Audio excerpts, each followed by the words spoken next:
ভাবলাম এটা হচ্ছে মৌরি গাছ, এ ধনা ধনা গাছ, কিন্তু এটা কি বলে, গোঁদলি নাকি? গ গ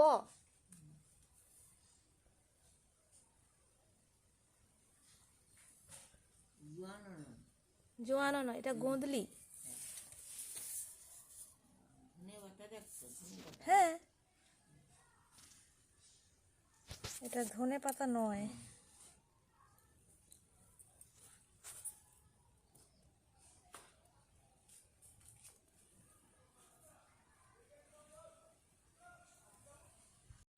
আমি আমার মেজো ননদের বাড়ি গিয়েছিলাম পূর্ব মেদিনীপুর।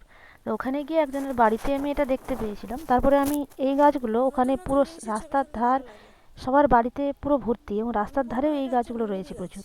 তো ওদের বাড়িতে গিয়ে আমি ভাবলাম যে এটা বোধহয় ধনে পাতা বা মৌরি কিছু একটা গাছ, তো দেখি।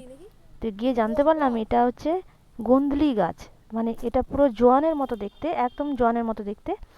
আর জোয়ান যেমন একটা উগ্র গন্ধ, সেরকম বোধহয় এটার গন্ধ আছে বলে এরকম নাম দিয়েছে। আর এটা নাকি পাঁচ ফোড়নে দেওয়া হয়, ওরা দেয়। স্বাদ হয় খুব সুন্দর।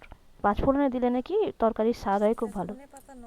তো এখানে পুরো দেখুন একদম যে একদম জোয়ানের মতো দেখতে, কিন্তু এটা জোয়ান নয়। তো এই গাছটা সম্বন্ধে কি আগে কেউ জানতেন? আমি তো প্রথম দেখলাম, তাই দেখাচ্ছি আপনাদের। কেউ যদি জেনে থাকেন এই গাছের সম্বন্ধে আরও কিছু, তাহলে অবশ্যই জানাবেন, বা অন্য কোনো নাম কিছু অবশ্যই জানাবেন। ধন্যবাদ সবাইকে।